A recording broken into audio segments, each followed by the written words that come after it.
فضائل مال میں تو یہاں تک لکھا ہے حضور کی وفات کے آلموسٹ 650 سال بعد کا واقعہ ہے، کیونکہ شیخ قرطبی کا زمانہ وہی ہے.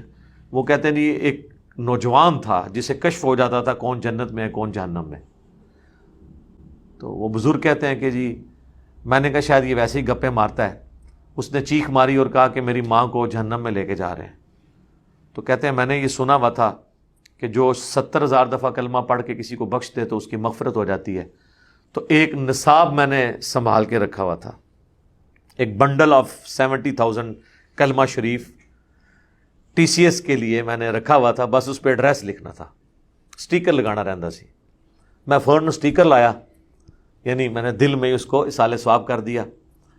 اور کہتے ہیں تھوڑی دیر بعد وہ خوش ہو گیا اور کہنے لگا کہ میری ماں کو بخش دیا گیا.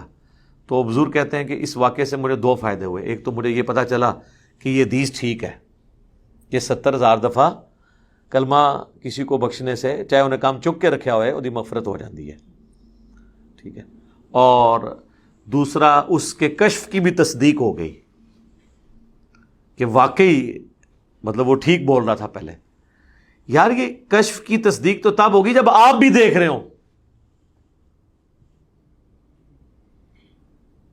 جو مرضی کو بولتا رہے، اس کے دماغ میں بھی شیطان نے ایک وسوسہ ڈالا، اس کے دماغ میں بھی شیطان نے ایک وسوسہ ڈالا، کو انسائڈ کر گیا اور ایک سارے کا سارا معاملہ ہو گیا. تو کہانیاں بنائی ہوئی ہیں.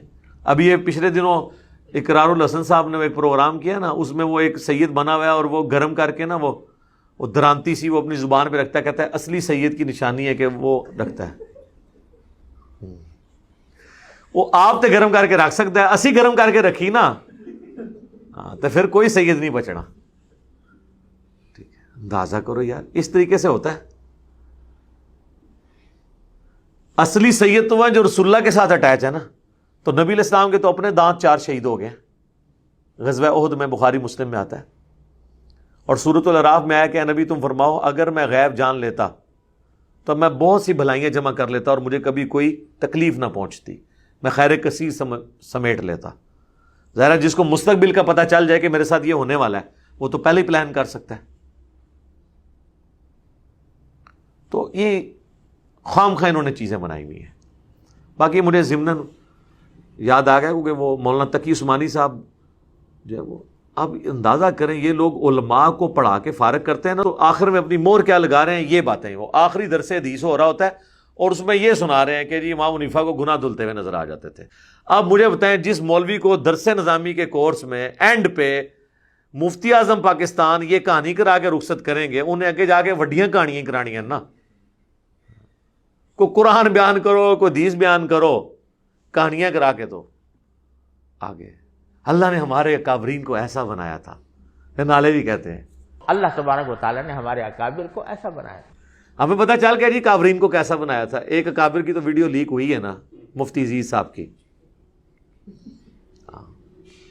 تو کابرین کو ایسا بنایا ہوا ہے. پرانے کابرین کی بھی میں نے آپ کو بتا دی ہے، قاسم نوتبی اور رشید احمد گنگوئی صاحب پبلکلی، تو وہ آپ نے سن نہیں لیا. اللہ نے ایسا بنایا تھا جی ان کے کابرین کو، مزے لیں ان کے کابرین کے. میں اکثر کہتا ہوں کہ لوگوں کو تو اپنی اولاد کے برے کرتوتوں کی وجہ سے منہ چھپانا پڑتا ہے، اور مولوی وہ ہیں کہ ان کو اپنے بزرگوں کے کرتوتوں کی وجہ سے منہ چھپانا پڑتا ہے.